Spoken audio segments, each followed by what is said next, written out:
Its name comes from the legend of Ulysses. It was at the heart of the age of exploration, and even its sidewalks are pretty. Bem-vindos a Lisboa.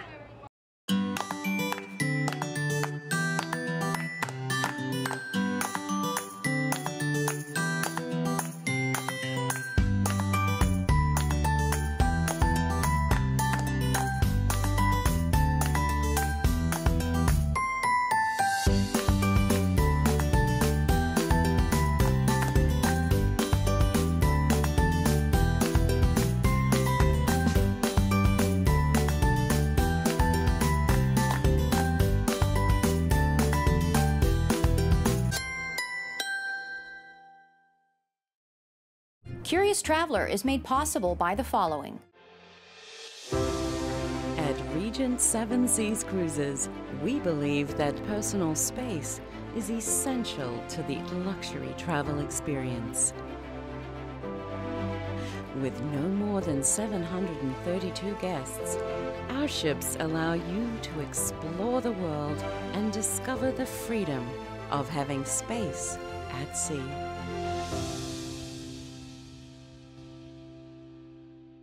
Over 300 tours across all 7 continents. Over 40 years of serving travelers. You can experience effortless fun vacations and authentic experiences with Get. GetTours.com. Windstar Cruises. Intimate, private, yacht-style cruises to the Mediterranean, Caribbean, Tahiti, and more. We look forward to seeing you on board. WindstarCruises.com. When you travel with us, you are not the typical tourist.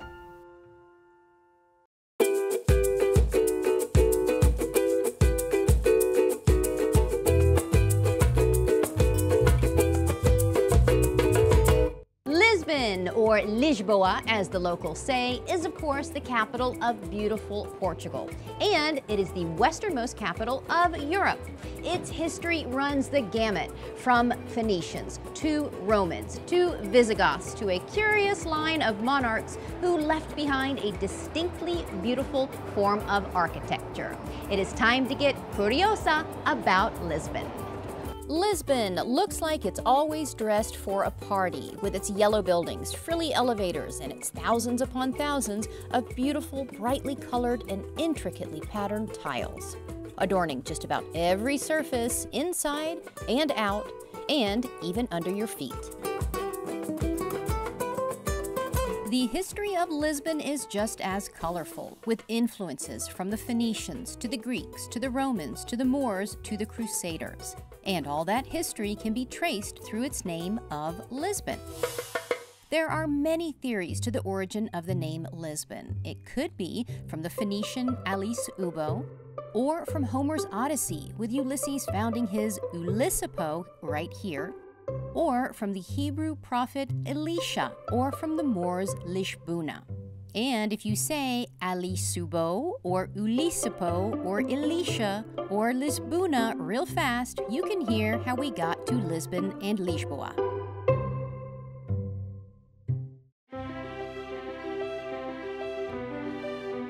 So, here's what I'm curious about in Lisbon.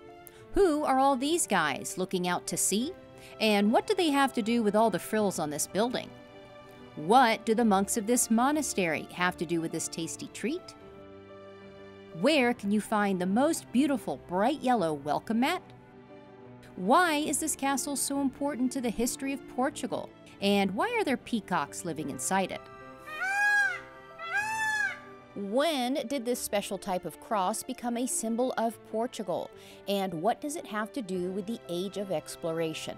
And how do these tiny little tiles tell the big history of Portugal?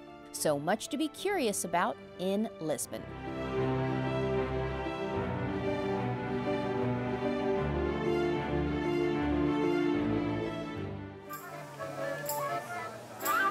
We begin our curious exploration into Lisbon at its port. Remember how the Phoenicians named this area Alice Ubo, meaning delightful little port? Well, what a delightful little port it is, and a history-making one too. From these waters, those legendary Portuguese explorers set sail during the age of exploration. As the prosperity of the city grew, leaders needed to welcome important visitors coming into their city, at a place that told in an instant just how successful Lisbon was. I think this big, bright yellow reception hall of sorts does the trick, kind of like a giant yellow welcome mat. This is the beautiful and bright Praia da Comrcio, and it has been greeting visitors to Lisbon for centuries. As you might guess, Commercio means commerce, so this used to be the marketplace. And this area is full of curious history. If you can look way up here, you might be able to make out a castle on top of the hill. That's a very important castle because that is where the kings of Portugal lived for centuries. That is, until King Manuel I came along and said, nope, I want to be closer to the port. So he built his palace, the Ribeira Palace, right here. Now, sadly, all of that was destroyed in the 1755 earthquake, but Lisbon will not be defeated. So they built this entire plaza soon after that earthquake, and this plaza remains one of the largest in all of Europe. And I gotta tell you, I really love the yellow. And the crown in the middle of these welcoming yellow arms is Lisbon's triumphal arch, called the Rua Augusta Arch, the gateway to the city beyond. As you cross under it or climb up it, take time to notice the symbolism of the allegories here. We have glory crowning genius and valor, and some pretty important Portuguese explorers whom we will soon meet. But first, we mosey over from the Baixa district to the Belém quarter for some distinctly Portuguese architecture. This exquisite building behind me is, of course, the Jeronimos Monastery, a UNESCO World Heritage Site. It sits within the Bellum quarter, and Bellum simply means Bethlehem, so it is fitting that a church would be here. But not just any church. The original church on this site was built by the Knights Templar in the 12th century. The one you see today was built in the early 16th century and in a very specific style, the Manueline style. What is that, you might say? Well, Manueline is basically Gothic architecture, but with a bit of a Portuguese twist on it. It has certain religious figures, a couple of natural elements, and my favorite part, because it's Portugal, some nautical elements too.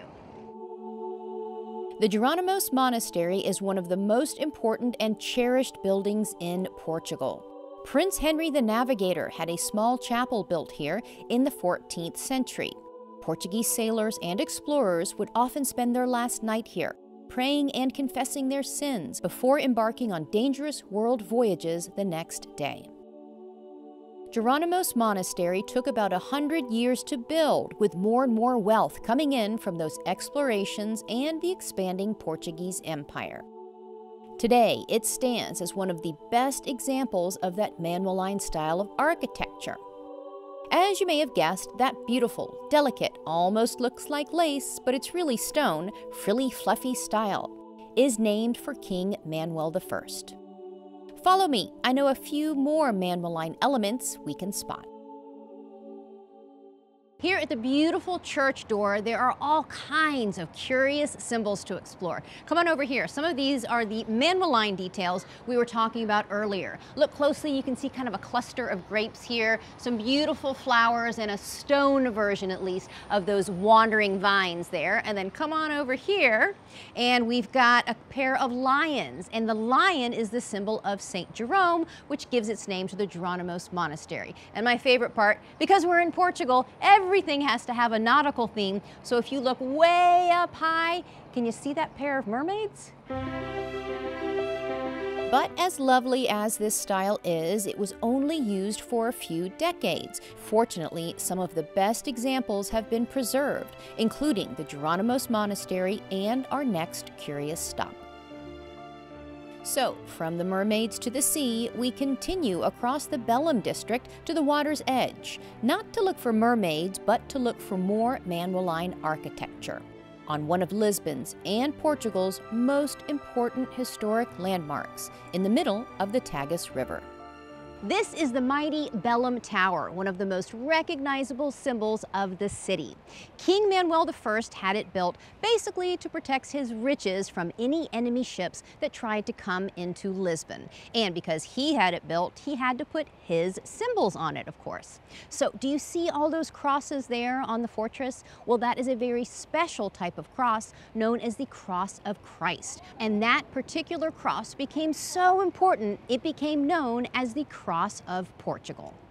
In fact, you can see that cross here on the Portuguese flag, with 5 blue shields representing the 5 defeated Moorish kings, and the 5 white dots on each of those shields representing the 5 wounds of Christ. But why did the Knights Templar come to Portugal in the 12th century? Well, it was part of the Second Crusade under Pope Eugene III, who said that crusaders could fulfill their holy duties not by going to Jerusalem, but by pushing out the Moors in the Iberian Peninsula, which included Spain and Portugal.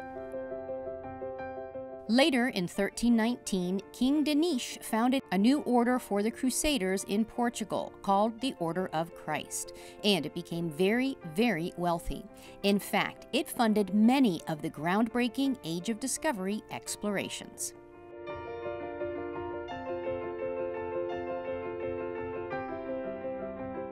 To explore that bit of history, we visit a monument that was built as the centerpiece of Portugal's 1940 World Expo.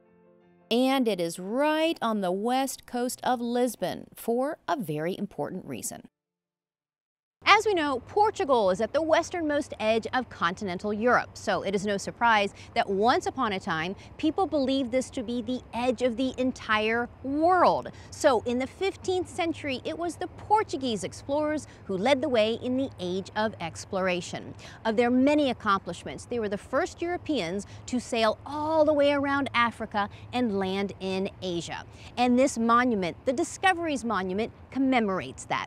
Now, of all the figures on there, can you see one who's a little bit larger than the rest and way up at the top kind of leading the way? Well, that is Prince Henry the Navigator. But let me tell you a little something about old Henry. He never actually navigated anywhere. That's right. Prince Henry the Navigator never actually set foot on one of those expeditions, let alone a new continent. But he did provide funding for some of the most groundbreaking Portuguese explorations in history. Behind Henry are the famous explorers, including Bartolomeu Dias, credited as the first European explorer to sail around the southern tip of Africa. Then there's Vasco da Gama, credited as the first European explorer to travel to India over the Atlantic. And Pedro Alvarez Cabral, credited as the first European explorer to reach South America and Brazil. Cabral's voyages were also the first to touch 4 separate continents: South America, Asia, Africa, and Europe. These journeys helped to map the globe.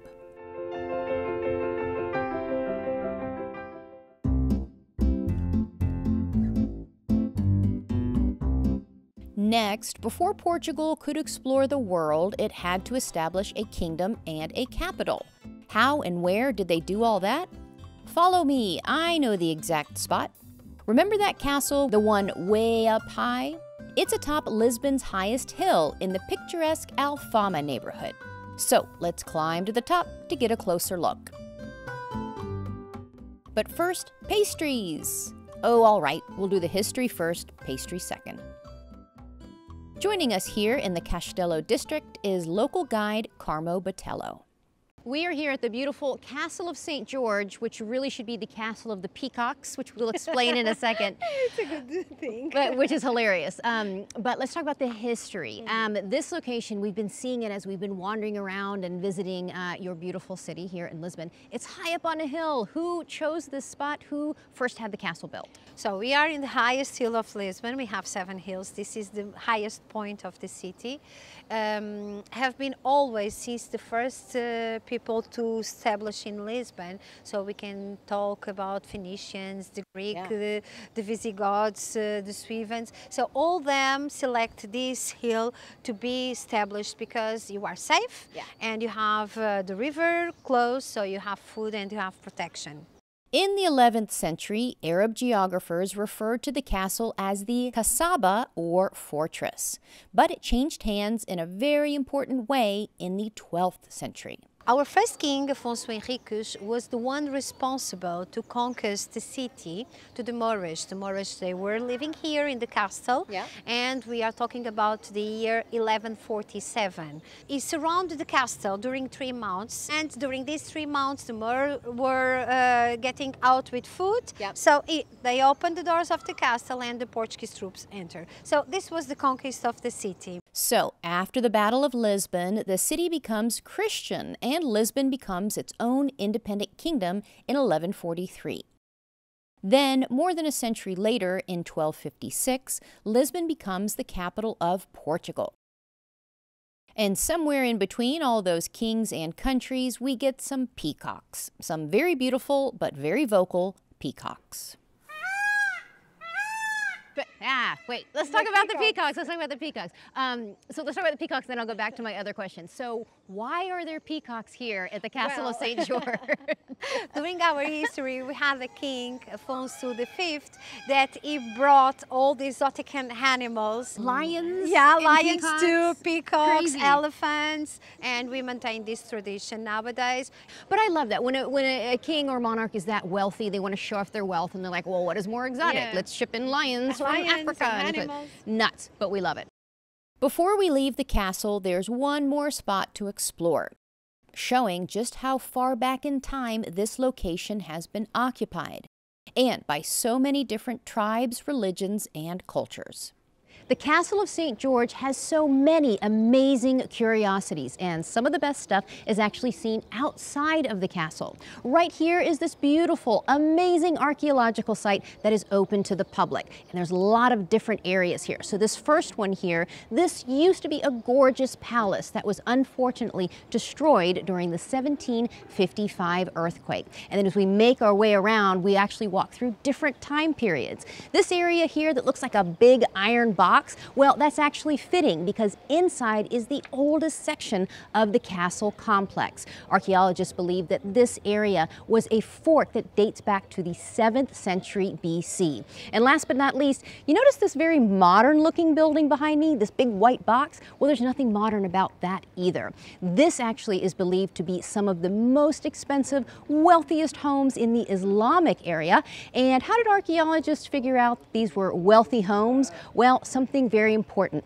Toilets. Yes, they found a toilet inside, and that told them it had to be a wealthy family because only the wealthiest families could afford indoor plumbing.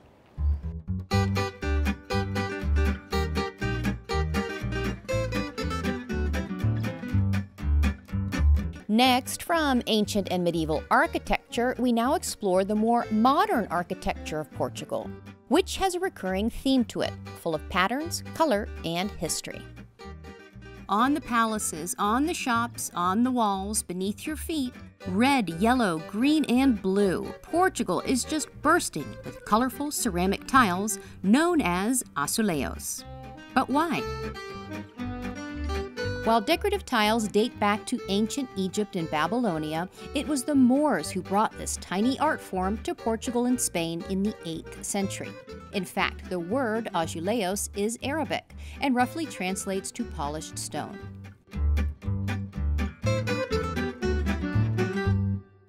And for more Portuguese tiles, we take a little side trip west from Lisbon to Sintra to see a palace like no other, full of those iconic Portuguese tiles.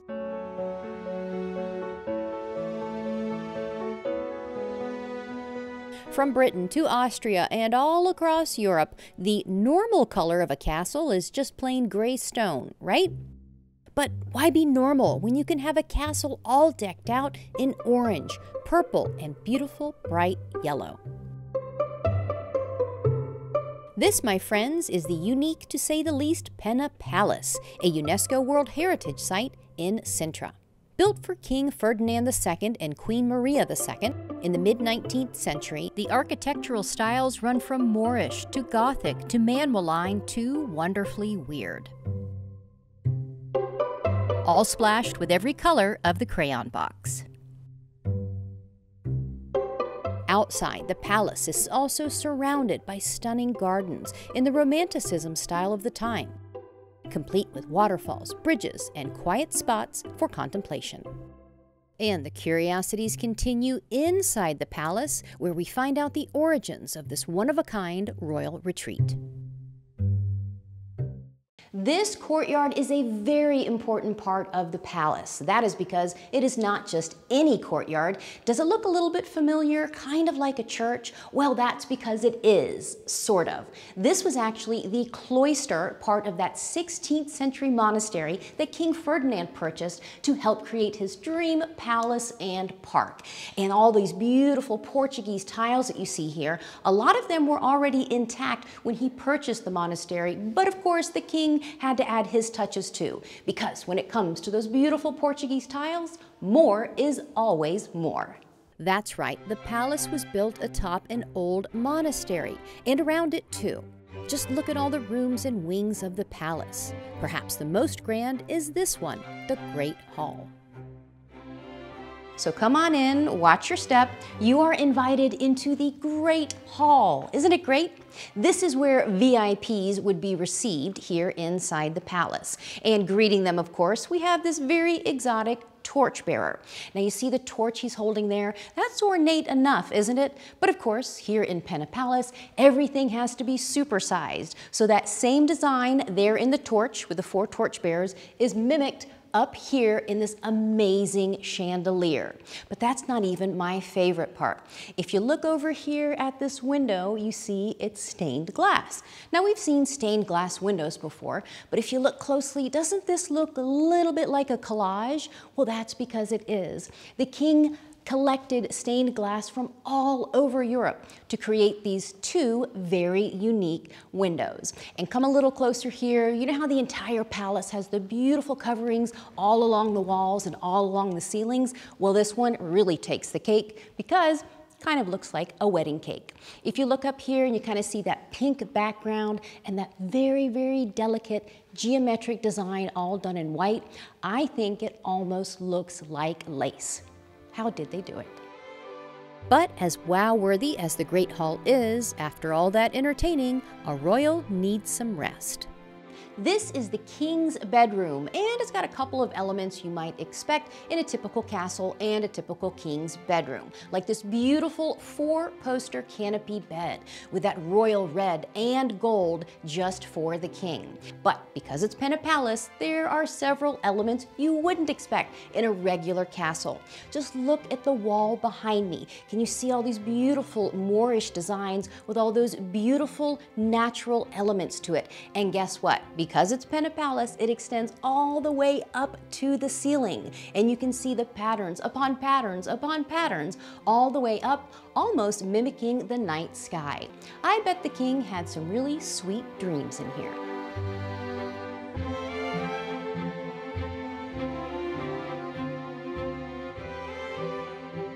Speaking of sweet dreams, it's time to wrap up our visit here at Penna Palace and head back to Lisbon for a tasty treat that tells the history of Lisbon. And to share in this decadent dessert, we meet back up with our friend and guide, Carmo. Castelo de nata. This pastry shop is named Santo Antonio for Saint Anthony, considered Lisbon's patron saint of the people. So let's see how inspired the pastry of the people is. I've been hearing nonstop about these. Is this a Portuguese thing? Is it a Lisbon thing? Well, what is so traditional? Nowadays you find in all Portugal, of course, Okay. but originally the recipe is from Lisbon. Originally comes from the monks that live inside of the Jeronimos Monastery. Oh, so the monks made Yeah, them first. the monks made it. And the reason why the Jeronimos Monastery monks made this particular sugary, eggy treat is hilarious. Supposedly, the monks used egg whites to starch their clothing. I know, weird, right? So then they were left with a whole bunch of leftover egg yolks on their hands. Literally. So what's a monk to do with all those yolks? Waste not, want not. Just add copious amounts of sugar from the sugar refinery right next door to the monastery and create a Portuguese pastry icon. So belongs to our Portuguese traditional, yes, yes. Now I got to tell you something funny. So in all our travels, I've heard of monks making pretzels, making beer, making wine. I have not heard of them making pastries. I think I like Portuguese monks the best now. And they are so good and so cool. sweet. Now, how do you say so in Portuguese? Cheers or something. Saúde, but like to your health, like health. Yeah. Saúde. A nossa. Saúde. All right, it's not gonna be pretty. Those monks know what they're doing. That's good stuff.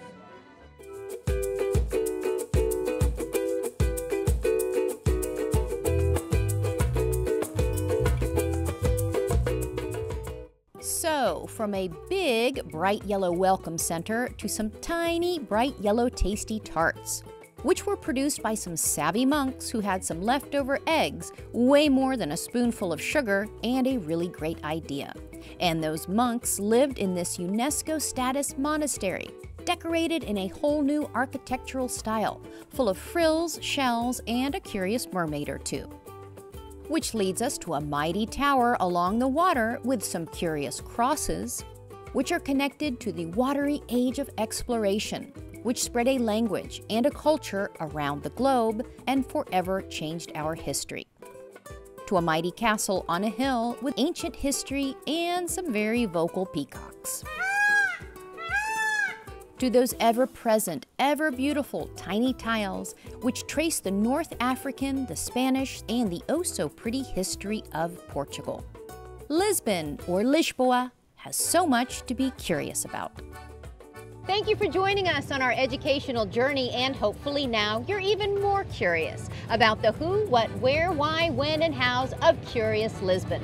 As they say here in Portugal, adeus!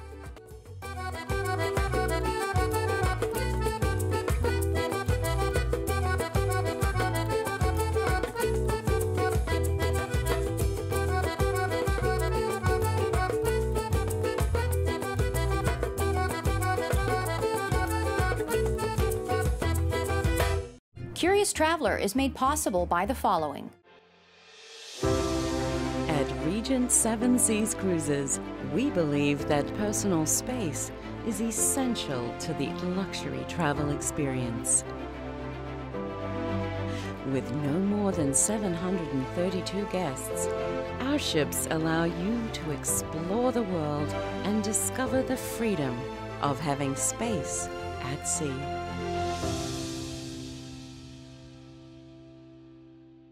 Over 300 tours across all 7 continents. Over 40 years of serving travelers. You can experience effortless fun vacations and authentic experiences with Get. GetTours.com. Windstar Cruises. Intimate, private, yacht-style cruises to the Mediterranean, Caribbean, Tahiti, and more. We look forward to seeing you on board. WindstarCruises.com.